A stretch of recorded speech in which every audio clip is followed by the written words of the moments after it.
In 2014, Marvel Studios did something that sounded pretty completely insane. They made a movie about a talking raccoon, a walking tree, a green assassin, a little destroyer, and a guy who calls himself Star-Lord.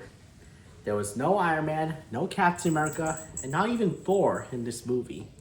Just a group of space criminals most audiences never heard of, and somehow it became one of the most beloved films in the entire MCU. What's up, guys? My name is Nate, and on this 17th episode of the Road to Avengers Doomsday, we're taking a look at Guardians of the Galaxy, the cosmic gamble that paid off in the biggest way possible, and how people like myself really enjoyed it. After the ground intensity of Captain America and Winter Soldier, Marvel provided hard. They decided to go all cosmic for this movie. At the time, the Guardians of the Galaxy were a very obscure Marvel team. This wasn't Spider-Man, this wasn't X-Men. These characters were unknown to mainstream audiences. If this movie failed, it would prove the MCU only worked with established heroes. Instead, it proved something very revolutionary. Marvel's brand was now strong enough to sell anything if the story worked. To direct this movie, they hired the legendary James Gunn, a director known for offbeat humor and unconventional storytelling. Gunn didn't make Guardians to feel like a traditional superhero movie. He leaned into the weirdness, the heart, the found family emotion, and an amazing soundtrack, which I enjoy a lot to this day. The tone was bold, bright colors, practical alien makeup, humor that felt natural, but beneath the jokes, there's real emotion. And the balance is why it works pretty well. So now let's talk about the cast, because this was perfectly assembled for this movie. Starting off with Chris Pratt as Star-Lord. At the time, he was only known for some comedy television like Parks and Recreation. Casting him in the lead in a sci-fi epic was unexpected, but Peter Quill works because Chris Pratt himself brings the humor, vulnerability, and the cocky charm. He's not a traditional hero, he's immature, he's very selfish at first at the start, but as he grows, Pratt becomes a star overnight. And I gotta appreciate how Chris Pratt does his performance really great in this movie. It's really fantastic. Then we have Zoe Saldana, who plays Gamora. Gamora is like the emotional anchor of the film. And Saldana previously was in the Avatar movies, and it was pretty popular. So she carries the trauma of her past under Thanos. Saldana brings the strength and quiet integrity. Gamora isn't the comic relief. She's like the grounded core of the team. I gotta appreciate the acting. She's really great. Then we got Dave Bautista as Drax the Destroyer. This was a breakout role for the wrestler turned actor. Drax's literal-minded humor could have been one note. Instead, he became one of the film's funniest elements, but there's also grief underneath the jokes. Bautista proves he's more than just a physical presence, and he can do really great acting if there's a good story enough. Then we have Bradley Cooper, who does the voiceover of Rocket Raccoon. Rocket could have been a pure gimmick. Instead, Cooper gives him the rage, the insecurity, and pain. Rocket's breakdown scene is one of the most emotional moments. He's not just a comic relief. He's like wounded, and I gotta appreciate that talented acting.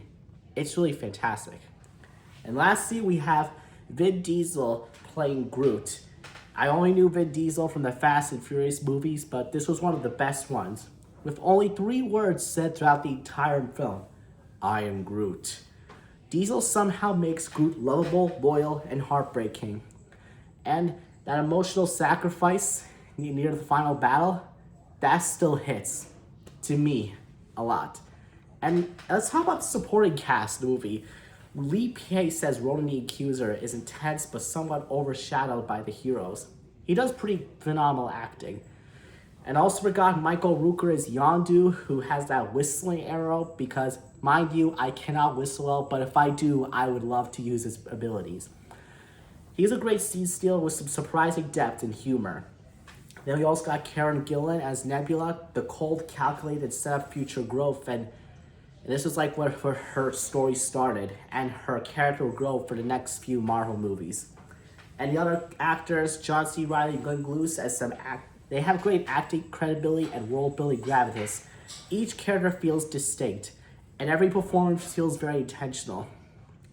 I also gotta appreciate we also got a first look at Josh Brolin as Thanos. Like, it's like a good tease of what he looks like.